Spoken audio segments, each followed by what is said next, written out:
To care for my husband who went mad from the aftermath of a car accident, I exhausted all my family's wealth and spent 10 years. When his illness flared up, he would beat me black and blue, only to hold me and weep bitterly when he regained his senses. Friends all urged me to divorce him, but I could never forget that it was he who pushed me away from the wheels, only to be struck in the head and become like this, until the day he accidentally killed me in a fit. And my soul floated up to the ceiling, watching him carefully wipe away his mistress's tears. Why cry? Shouldn't we be celebrating now that she's dead? But I feel sorry for you, Nash. You pretended to be crazy for 10 years just to swindle all her money. He kissed her lips, his voice icy. I've endured for 10 years. Finally, I don't have to deal with that bitch anymore. So that car accident was deliberately staged by them, all to execute this perfect self-inflicted injury scheme. When I opened my eyes again, I had returned to the day my husband was diagnosed with mental illness. Mr. Liang's brain nerves have suffered impact damage. While there's no life-threatening danger, his mental state may become unstable, alternating between lucidity and madness. The doctor handed the diagnosis report to me, sighing heavily. Only then did I realize that I had been reborn. You should take him home first and let him recuperate slowly. A familiar environment will help with recovery.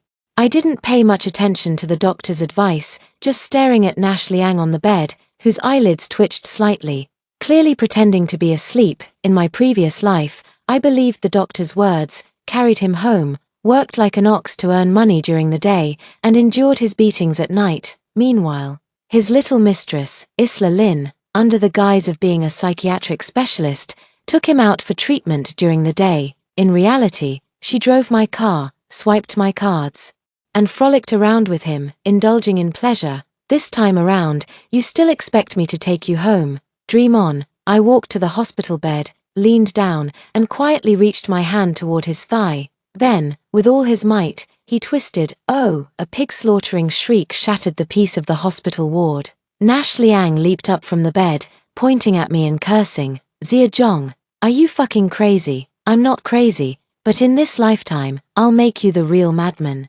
I shouted toward the door. Someone come quick. Doctor, nurse, my husband is having an episode. He's out of control. The nurses and doctors rushed in immediately, only to see Nash Liang with a ferocious expression trying to lunge off the bed to hit me, while I cowered in the corner, crying pitifully. Quick! Restraints! The doctor ordered decisively. Nash Liang perhaps forgot his crazy persona, struggling desperately and shouting at the nurse, "Get away from me, I'm not crazy. She's the one who's insane." Wiping my tears, I held his bound hands and said, "Honey, don't worry, even if you've lost your mind, I'll never divorce you." My voice trembled, neither too loud nor too soft, but just enough for everyone in the ward to hear clearly. Nash Liang's face instantly turned from red to pale. He glared at me fiercely, the resentment in his eyes almost overflowing. The surrounding patients and their family members looked at me with sympathy and admiration. What a kind-hearted girl, standing by her husband despite his condition. They murmured, "Yeah, running into this kind of mess is just the worst luck in 8 lifetimes." Under everyone's gaze, I tearfully poured out my grievances to the doctor, voice choked with sobs. "Doctor, for his safety and mine, please help me contact the best psychiatric hospital immediately. I need to transfer him." "What?" Nash Liang's eyes nearly popped out of his head. "Zia Zhong, how dare you?" he thrashed wildly, the restraints turning his skin red. "I'm not sick, I'm not crazy, you poisonous woman." I ignored his roars, simply casting a sorrowful and helpless glance at the attending physician. "Doctor, you see, he's already started talking nonsense and showing signs of persecution delusions. I'm his lawful wife. Yet he doesn't even recognize me anymore. Hurry up and help me push them. I must send my husband to the best mental hospital to cure him." The doctor stepped back helplessly while comforting me sympathetically. "Don't worry, Miss Zhong, the people from the mental hospital will be here soon." As soon as these words were spoken, I saw sheer terror flood Nash Liang's face. All his explanations became irrefutable proof of his severe condition. "Zia Zhong, you bitch, how dare you set me up? I'll kill you." Filled with rage, he tried to charge at me but collapsed under the doctor's sedative, watching him gradually calm down. Powerless yet still wanting to kill me, I smirked. "Don't worry, hubby, I'll make sure they cure you." The transfer procedures to the psychiatric hospital went surprisingly smoothly. I chose the Kangning Mental Health Center for Nash Liang, the facility with the strictest security in the entire city, and they specially upgraded him to a VIP package.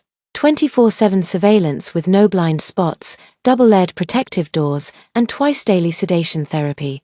Just as I finished signing and was about to leave, Isla Lin rushed over in a hurry. She grabbed my hand, her face full of anxiety and disbelief. "Sister Zia, I heard about the car accident, but I never imagined it would be this serious. How could you send Brother Nash to a place like this?" I withdrew my hand and took a subtle step back, creating some distance between us. "I had no choice. The doctor said he has severe violent tendencies, and it's too dangerous to keep him at home," I sighed.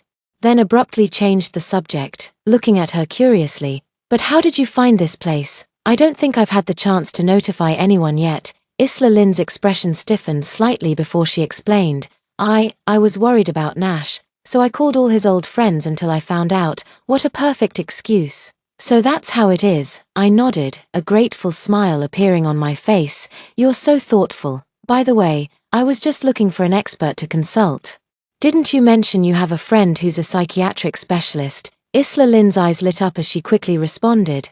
Yes, I have a friend who's an authority in this field.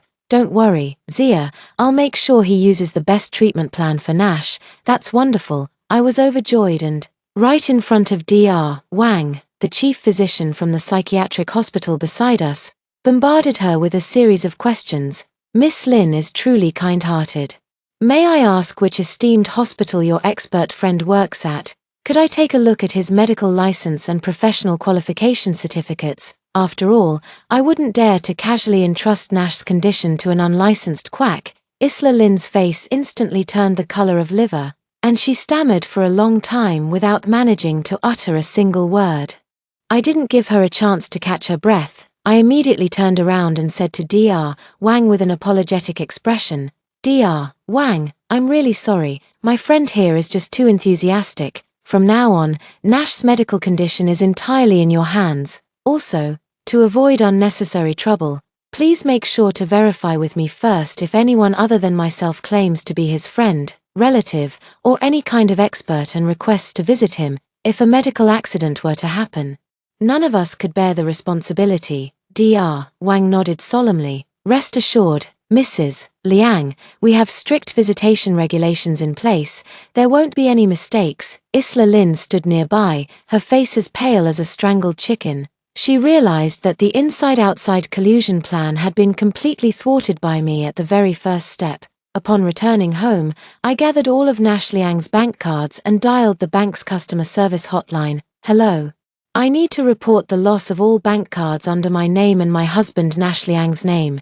"Yes, all of them, immediately, right now. The reason, my husband has gone mentally unstable, and I suspect he's shared the cards and passwords with outsiders. For the safety of our funds, please freeze all accounts immediately. In my previous life, they lived extravagantly, spending money from these cards like water. This time, I'd like to see how carefree you can be without my money." Sure enough, within 3 days, that despicable couple was driven to desperate measures. The miniature listening device I had planted in Isla Lin's car earlier transmitted their furious conversation. I listened leisurely while applying a face mask. That bitch Zia Zhong." Isla Lin's voice was sharp and piercing. "She froze all the cards. I went to withdraw money, and the account was blocked." On the other end of the phone, Nash Liang's voice came through, suppressed with anger and carrying a barely noticeable hint of panic. "Isla, we can't wait any longer. If we wait any longer, I'll really go crazy here with those nurses and doctors forcing injections on me every day. What should we do? We have no money now, and we can't even see anyone. I can't even afford a bag anymore." Isla Lin's voice trembled with tears. "I got it, Nash. Just wait. I'll find a way to get you out first. We'll settle the score with that bitch Zia Zhong later." Isla Lin somehow managed to get her hands on a set of nursing staff uniforms and bribed a new janitor, planning to work from the inside to smuggle Nash Liang out. I decided to play along with their scheme. That night, I deliberately called Dr. Wang, saying I had a nightmare about Nash getting into trouble and felt uneasy, so I asked him to check on Nash more often. Dr. Wang reassured me that everything was fine but promised to keep a closer eye on him. At midnight, Isla Lin disguised herself as a nursing aide, quietly slipping into Nash Liang's ward while pushing a cart full of dirty sheets. Nash Liang had already changed his clothes and was hiding at the very bottom of the cart. Everything was going smoothly. They successfully deceived the first checkpoint and arrived at the back door of the rehabilitation center. Outside the back door, the bribed cleaner was waiting to assist them. However, just as Nash Liang was climbing out of the cart, "What are you doing?" a sharp shout, accompanied by several beams of flashlight, left them with nowhere to hide. It was Dr. Wang leading the security team, who happened to be passing by on patrol. Nash Liang and Isla Lin were caught on the spot. The consequences of this escape attempt were severe. Nash Liang was identified as an extremely dangerous individual and was transferred to the intensive care unit in the deepest part of the sanatorium. The windows there were only the size of a palm, and the door was a quadruple-locked iron gate. His daily range of activity was confined to that 10-square-meter room. He was completely imprisoned. But what surprised me was that he could still call Isla Lin, "Isla, we have no other way out." In the surveillance recording, Nash Liang's voice was icy and desperate. "Only if Zia Zhong dies can I get out. We can get the money, and everything can end. I'll find an opportunity to tell the doctor that my condition has improved and request to meet her in person. Let's meet at Qingyu Lake outside the city. It's remote, and no one will be there at night. When the time comes, I'll push her into the water and hold her down. We'll say she drowned herself in despair, and I couldn't save her because of my illness." "Good, that's the plan." Isla Lin's voice carried a ruthless determination, as if burning all bridges. "Nash, this is our last chance." Listening to the conversation through my headphones, the smile on my lips grew wider. When all escape routes are blocked for a person, the evil in human nature is unleashed without reservation. The moment I've been waiting for has arrived. A few days later, I received a call from Dr. Wang. He said Nash Liang has been much more stable lately, no longer making noise, and can even engage in some simple conversations. Nash Liang himself strongly requested to meet with me, suggesting the location be by Qingyu Lake, where we once had a date. "Mrs. Liang, after evaluation, we believe this could be a positive sign and might aid in his recovery. We will assign 2 caregivers to accompany you to ensure safety." "All right then," I reluctantly agreed. For his sake, I'm willing to try one more time. Friday, dusk, I parked the car in a small grove some distance away, turned off the engine, and waited quietly. A few minutes later, a white van from the sanatorium slowly pulled up as well. The car door opened, and Nash Liang stepped out with 2 caregivers. Nash Liang said to the caregivers, "Brothers, could you please wait in the car for a moment? I'd like to have a few words alone with my wife. It won't take more than 10 minutes. The caregivers exchanged glances and nodded. As this had been discussed beforehand, Nash Liang took a deep breath, straightened his clothes, and walked step by step toward the woman in the red dress by the lake. That red dress is my favorite and most frequently worn piece of clothing. Splash, water sprayed everywhere. The woman had no time to react before being swallowed by the icy lake water. She choked on several mouthfuls of water, struggling desperately in the water, flailing and shouting, "Nash, it's me." However, Nash Liang couldn't hear what she was shouting at all, or rather, he simply didn't care. Without hesitation, he jumped into the water, pressing her head down firmly, submerging her again and again. Die, Zia Zhong, you bitch, you ruined everything for me," he roared insanely, having completely lost his mind. The woman's struggles grew weaker and weaker until, finally, the last string of bubbles vanished from the water's surface. Nash Liang gasped heavily for breath, his face twisted into a satisfied, sinister smile. He had succeeded. He had killed Zia Zhong. Freedom and wealth were beckoning to him. At that very moment, a voice tinged with curiosity softly emerged from the darkness behind him.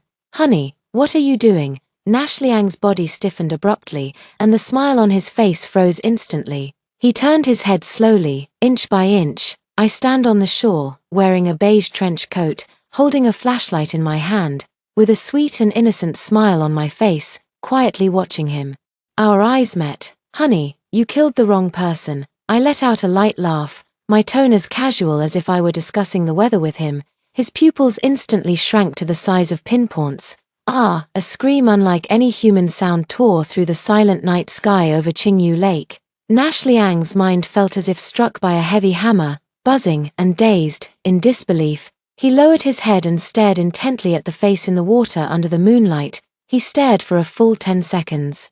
He clearly saw the corpse in the water, dressed in a red dress, and the wide-open, lifeless eyes that belonged to Isla Lin. Then, he turned his gaze to me. I said calmly, "Your affairs kinks really haven't changed. Does wearing my clothes still give you that thrill?" At that moment, the world in his eyes completely collapsed. The two caregivers in the sanatorium vehicle immediately rushed over upon hearing the screams. What they saw was this scene. In the lake, a madman and a dead man were submerged.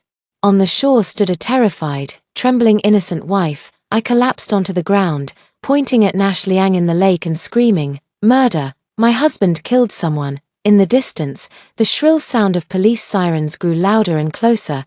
That sound became the final straw that shattered Nash Liang's sanity. But it also instantly triggered his innate survival instinct. He suddenly clutched his head and began thrashing wildly in the waist-deep water, sending splashes everywhere. "Ah!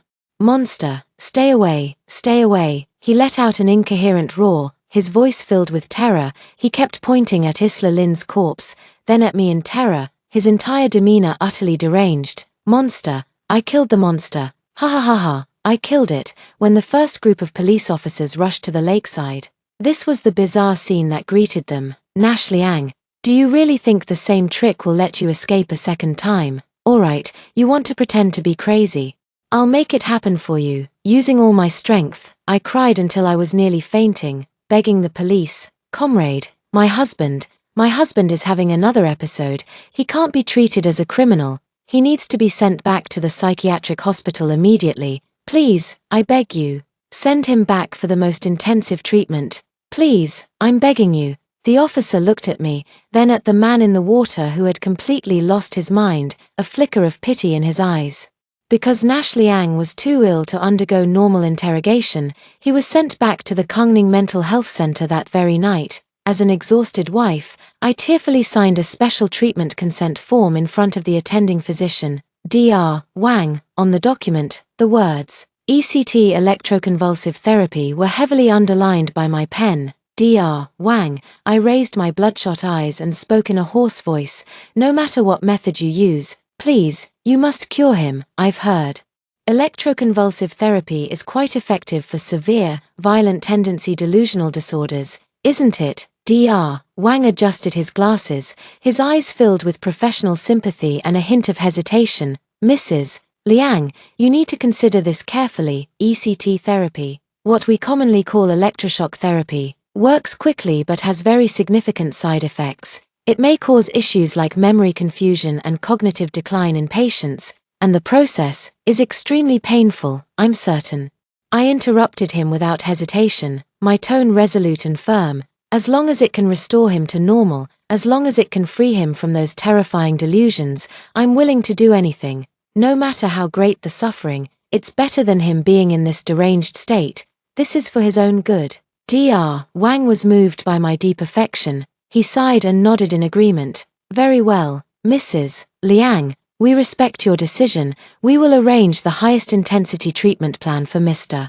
Liang." Thus, Nash Liang's good days officially began. Every Monday, Wednesday, and Friday became his designated days of torment. He would be pinned down on the treatment bed by several strong orderlies, with his hands and feet bound. The cold electrode pads were pressed against his temples. The moment Dr. Wang flipped the switch, a powerful electric current surged through his brain. He would convulse violently, like a fish thrown ashore, his entire body racked with spasms. Even with his jaw forcibly pried open and a mouthguard inserted, white foam still gushed uncontrollably from the corners of his mouth. His eyeballs rolled upward, revealing only the terrifying whites of his eyes. The entire process lasted mere seconds, yet felt as long as a century. When the electric current stopped, he would collapse onto the bed like a pile of mud, drenched in sweat. Upon waking, he was met with excruciating headaches and hours of nausea and vomiting. His memories became fragmented, often unable to distinguish whether he was in reality or a dream. Sometimes, he would even forget who he was. But this was just the appetizer. The more exciting part was that, under my discreet arrangements, Nash Liang was placed in the violent ward of the rehabilitation center. Here, the residents are all genuine, certified lunatics by authority. He was pretending to be crazy, but the others were truly insane. On Nash Liang's first day of moving in, during lunch, he got into trouble just for glancing one extra time at a bald patient who was eating with his hands.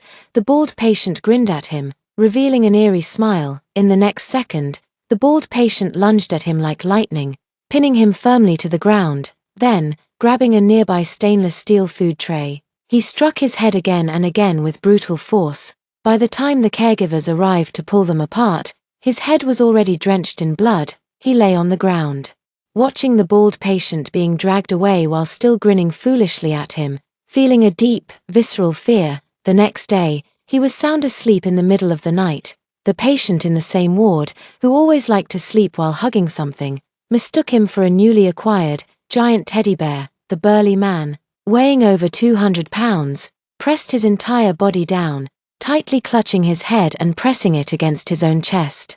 A suffocating sensation instantly overwhelmed Nash Liang. He struggled desperately, yet couldn't budge the mountain of flesh in the slightest. Just as he thought he would be smothered to death, a night shift nurse noticed the anomaly and saved his life. He collapsed on the bed, gasping for air, his heart pounding so violently it felt ready to burst. Day 3, Nash Liang had just received his lunch, a plate of rice drizzled with gravy and 2 steamed buns. Before he could carry it back to his seat, a burly man with drool dripping from his mouth and a vacant stare passed by, casually snatched both buns from his tray, and stuffed them into his own mouth, having starved all morning and recalling the incidents of the past 2 days. Nash Liang burned with rage. He rushed forward to snatch it back, cursing, "You fucking lunatic." As a result, the burly man stopped chewing and stared at him expressionlessly. Then, he grabbed his outstretched right hand. A crisp crack sounded. One of his index fingers was forcibly snapped at an unnatural angle by the other party. The excruciating pain made him let out a pig-slaughtering scream. Here, all the tricks he had learned from pretending to be insane in the past, those bluffs and roars, were utterly useless. In return, he received only more direct, more brutal, and more unreasonable beatings and torture. Nash Liang tried to plead with the doctors and nurses, insisting he wasn't sick and that he was faking it. But the more he said this, the more sympathetic the doctors and nurses looked at him. "Mr. Liang, your delusional disorder has worsened again. This is a classic case of anosognosia. Don't worry, we'll intensify the treatment." Thus, the intensity of his electroshock therapy was turned up to the maximum. His sedative dosage was increased to the highest level. He once believed that mental illness would be his paradise for exoneration. Now, he lives in endless fear and torment every day, with every minute and second being an unbearable ordeal. A month later, while I was happily enjoying my afternoon tea, I received a call from Dr. Wang.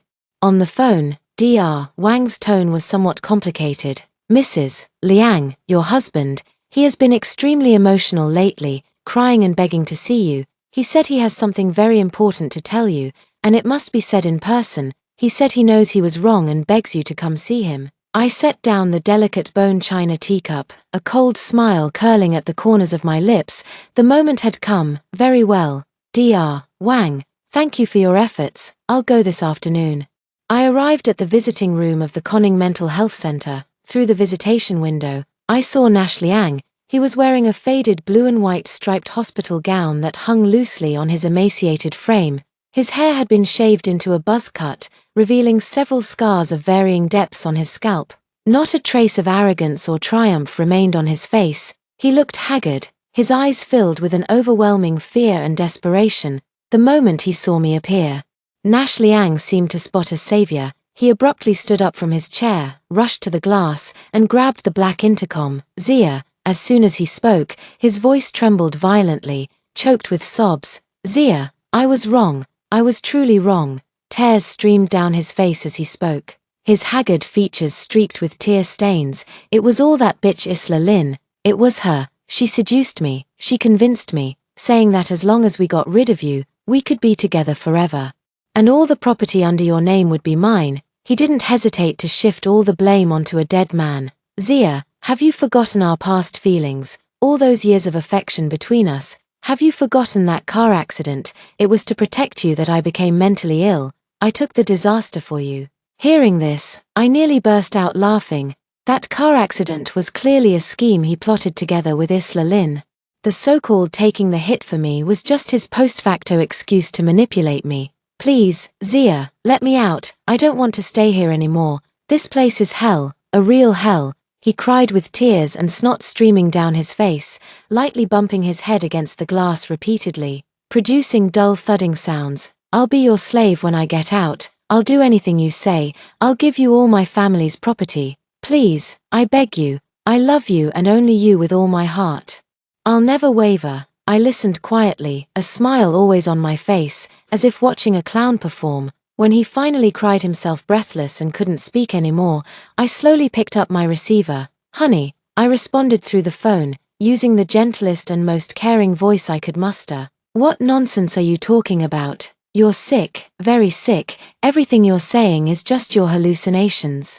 The doctor said that only when you can completely forget these unrealistic delusions will you truly be better. You need to cooperate with the treatment properly so you can recover sooner. Understand? Nash Liang froze, tears still hanging on his face, his mouth slightly agape, his entire body petrified. He had imagined countless possibilities. He thought I would be angry, would question, would cry, or even soften my heart.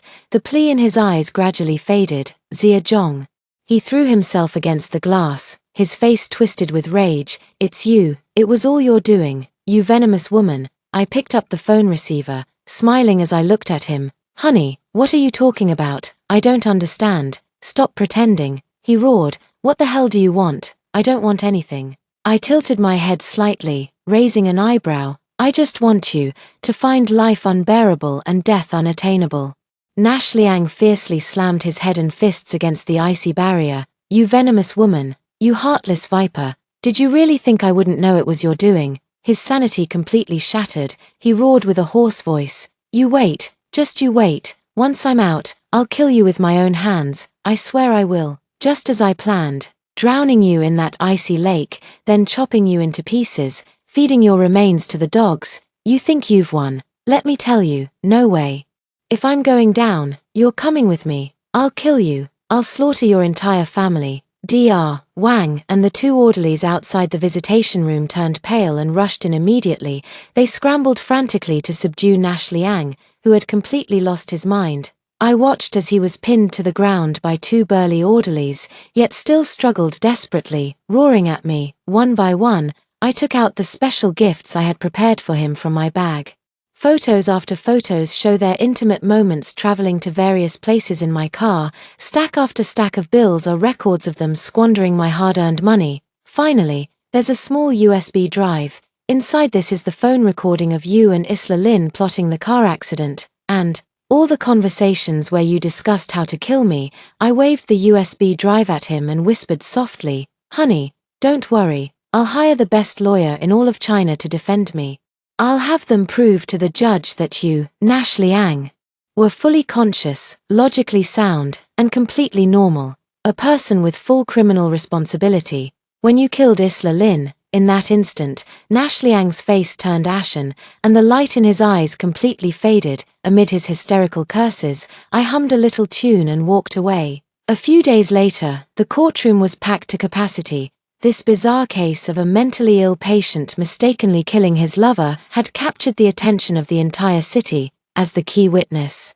I took my seat in the witness stand. Nash Liang's defense attorney is still trying to use mental instability to exonerate him. When it was my turn to speak, I didn't look at Nash Liang but instead faced the judge and jury, speaking slowly, Your Honor, before stating the facts. I'd like to share a story that spans 10 years. I began with how we met, recounted the unexpected car accident, described my decade-long care, and detailed every instance of abuse I endured. My voice was calm, yet filled with a sorrow that moved the entire courtroom. Then, I presented my evidence, the truth of the car accident, the embezzlement of property, the murder plot. When the recording from the USB drive played clearly in the courtroom, the entire room erupted in uproar. Bro Nash, As long as the impact isn't too severe and the brain gets slightly injured, we can claim you're insane, push her into the water, hold her down, and just say she couldn't take it anymore. Each word, every whisper,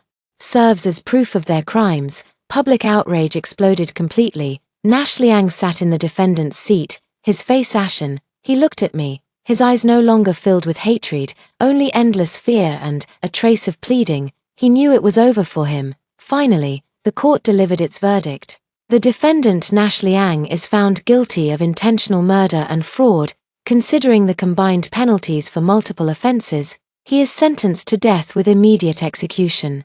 The moment the judge struck the gavel, I saw Nash Liang collapse in his chair like a pile of mud. He feigned madness for 10 years, yet in the end, he must face his doom in the most lucid state. Stepping out of the courthouse, the sunlight was just right. I looked up at the azure sky and took a deep breath. The air no longer carried the stench of blood and decay, only freedom and rebirth. Reporters swarmed forward, thrusting microphones in my face. "Ms. Zhong, how are you feeling right now?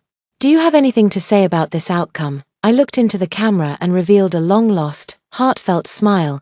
"I want to say that justice may be delayed, but it will never be absent." And I paused, my gaze seemingly piercing through time and space, seeing my previous self who was battered and died with unclosed eyes. "I want to say to all those going through dark times, please don't give up hope, because dawn will eventually come." At the end of the story, I sold that nightmare-filled house and used the money that was rightfully mine to open a small flower shop. Every day, I keep company with flowers and plants and walk alongside the sunlight. I didn't start a new relationship, nor did I expect anything, because I've come to understand that the best love is to love oneself. One day, a customer asked me why there were so many sunflowers planted in the shop. I smiled and told her, because they always face the sun, just like me. In my past life, I died for him. In this life, he died because of me. The price of loving the wrong person. I repaid it with a lifetime of pain, while he paid with his entire life. That's fair.